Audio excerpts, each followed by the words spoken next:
Hello, my name's Ollie Bliss and this is my channel Book Draw. For those who don't know, I enjoy looking at queer fiction and occasionally I create images out of it.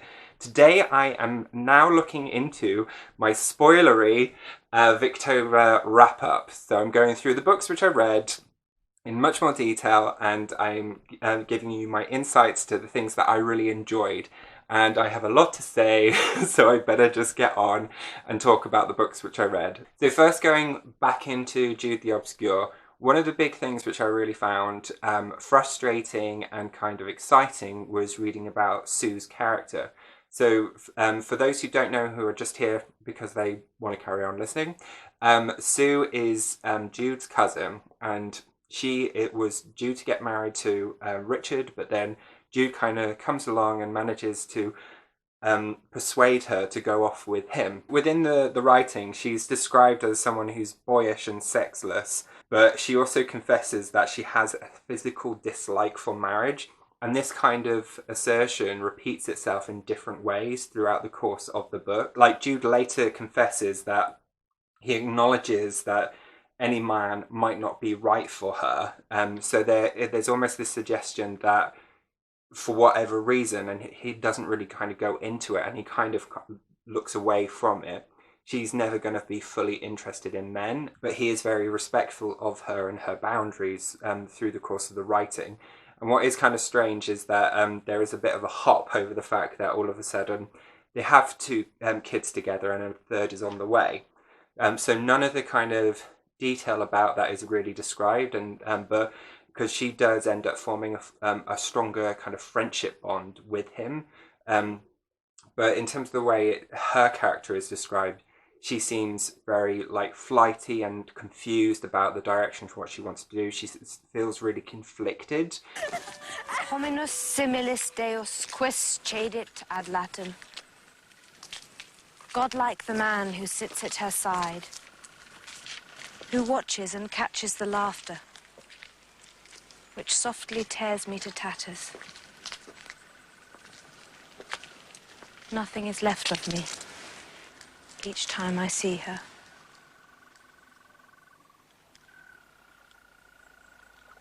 Sue seems to have a stronger interest in the friendships that she's formed with both Jude, and later on she kind of gravitates back towards Richard, and that kind of flip-flopping was really irritating to read as well.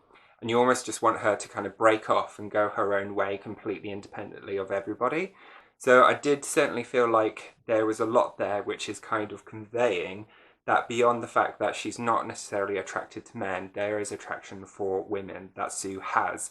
And it's something that she can't ever speak about. And later on towards the second half of the book, again, she's at this point where she wants to leave Jude, and she's trying to kind of convey her feelings, and Jude kind of shuts her down, and you see that kind of frustration she's experiencing, but also the limitations that she has in terms of her choices and how she can actually like live in that society at that time. But what I really enjoyed about the book was also kind of the questions that it's pulling apart around what it means to actually be married, and why society ostracizes them when they run away together and try and live a new life somewhere else. And the fact that Jude can't make ends meet and can't progress because he's not being able to demonstrate that he's worthy in a class and to gain that university degree, to be kind of accepted among his peers. All of those things seem to be like inquiring about the state of society at that time. Consequences of their choices is morally kind of shut down, and progressively more and more bad things happen to them. So getting into the proper spoilery territory, like, it was just horrible and mortifying when the kids all end up getting killed off. Like, to be massively spoilery, Arabella, who is Jude's first wife, it gets pregnant by Jude, and later on in the book dumps him with Sue. They live out their kind of new life together, have these two other kids, a third is on the way. They don't have enough money to support themselves, and Sue has a very stupid and frank conversation with this young impressionable child who thinks that their existence is to blame for their state of poverty, ends up killing themselves and the two other kids by hanging. And you were just like left going, what just happened? Why?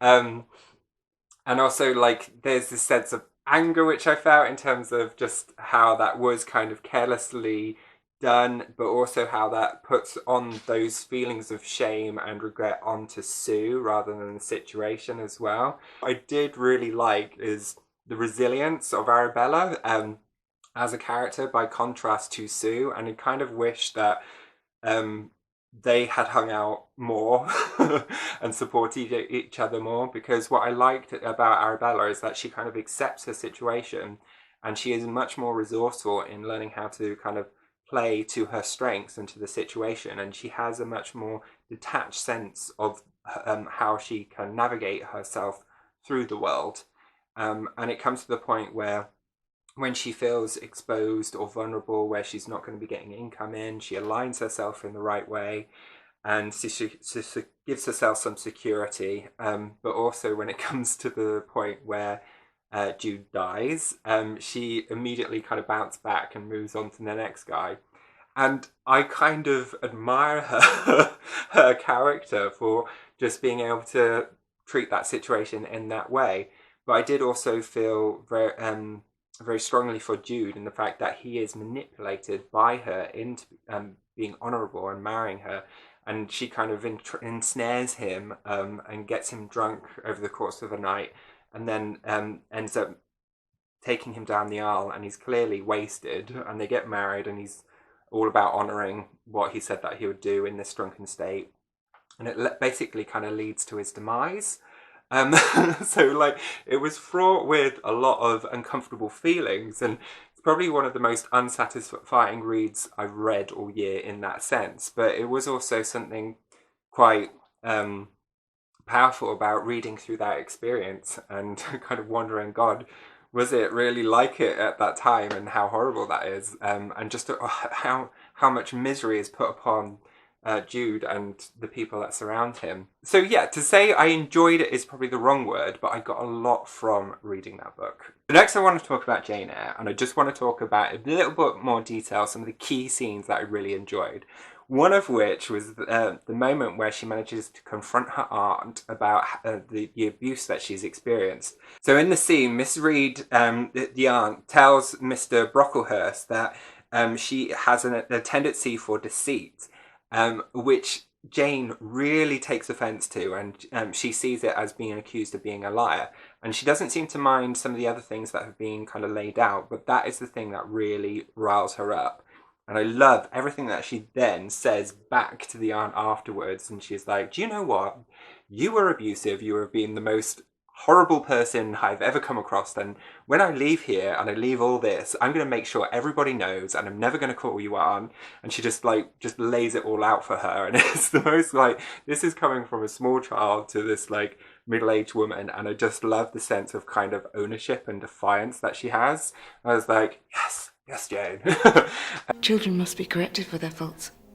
Deceit is not my fault. You are passionate. My Uncle Reed is in heaven. So are my mother and father. They know how you hate me and wish me dead. They see everything you do, and they will judge you, Mrs. Reed. And then so she goes off to school, and it's kind of a baptism of fire, and she's not having the best time there.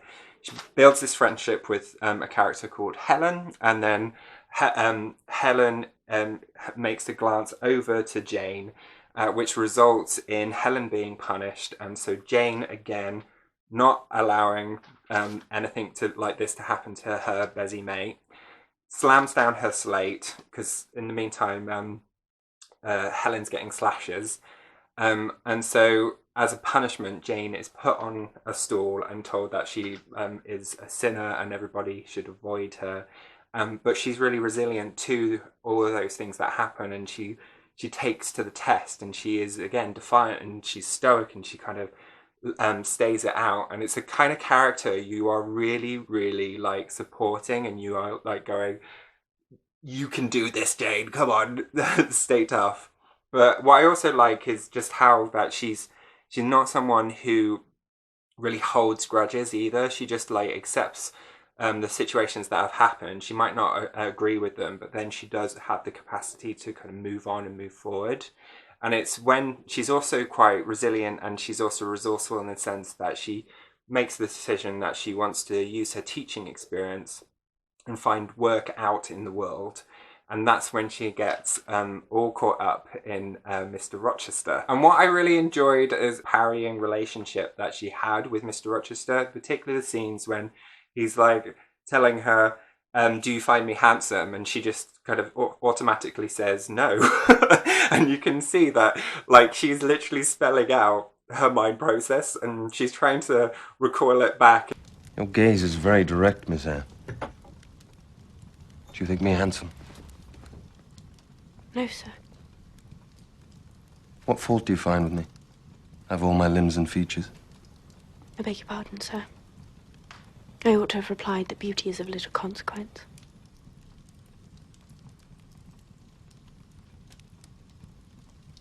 You're blushing, Miss Eyre.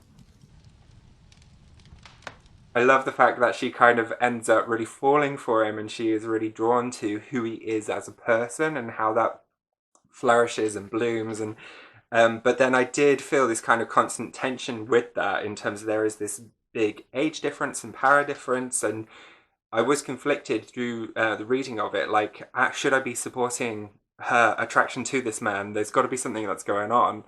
And then you're hearing all these kind of random noises in the evenings, and you don't know what's happening with that, and it feels like there's a haunting, and like someone gets their back stabbed into, and there's teeth marks, and you're like, what the hell is going on with this? And then later on, when it reveals that like he once he kind of tricks her, first of all, which I really like, was like, ooh, this guy, there's something up with him, because he first of all is trying to like make Jayne jealous by the idea of this other woman who I've forgotten, this other lady, by saying that he's going to get married to her, but he never directly says it to her. She just kind of assumes that's happening. And then he kind of confesses to that, tries to drag her up the aisle, and you know that that's something wrong, because he is like literally rushing, and then all of a sudden they're like, stop, hold the wedding, this dude's married. And I was like, oh. And then it all comes out. But then what I liked about the reveal, in terms of he's got Bertha, is it? Yeah, he's had been married to Bertha for like the last 15 years, because she's someone who is mentally unwell and is locked up in this portion of the stately home, and she's left to her own devices, and she's basically been trying to torch the place down a couple of times. And I just felt like he could have got rid of her, like he could have abandoned her, but actually Rochester was painted in a really empathetic way, actually, because he recognises the poverty and the lack of compassion which is given to those who have mental illness, and didn't want to just put her into one of those homes and abandon her. Instead, he makes the decision to look after her in his own way. I'm sure the conditions were better, but he does kind of lock her up and see her also as like some sort of punishment on himself, and that you can see that conflict, and you can see Jayne being conflicted by that. And then it's just the discussion that they have when he's like opening himself up to her fully and saying, look, these are all the reasons why I've done it, but like I was tricked into this situation, and I actually really love you, and I want to continue my life with you. And then Jayne, like, she takes the moral high ground, and because he's been previously married, and she doesn't want to be seen as what's the word? She doesn't want to be seen as the other woman, the mistress. So she ends up running off in the middle of the night. And I love that's how she handles direct conflict, that she's just like, nope, I'm out of here. And she just abandons the whole situation and runs away. I thought that, I was like, yeah, that was probably what I would do in that situation. She is someone who I think a lot of people would gravitate towards and would want to do well in those situations, but she is tested throughout this. And when she then is kind of manages to make her escape, and I didn't like the St. John bit, and when she's kind of with the cousins, and this is the bit that I struggled with, and I felt was just a little bit of a get out clause. He gives her a load of cash and suddenly everything's okay and she becomes financially independent, because that is the only way that she would have become financially independent at that time. But I did like the fact that she did go back to Rochester at the end, but I also thought it was kind of messed up that Bertha had to die in order for that to happen and for her to feel like she could go hang out with her Rochester at the end. So, yeah, I felt kind of conflicted through the majority of the book, but I really, really loved everything that was about the book and all the different things that it made you experience with Jayne. It was just really well written. And then finally, just talking about Prince Alberic and the Snake Lady. So for the first portion, I really just didn't think it needed to be there. You kind of keep on repeatedly visiting there. There's basically this snake that can turn into a woman for like an hour, and there's these meetings that occur through these different generations of princes.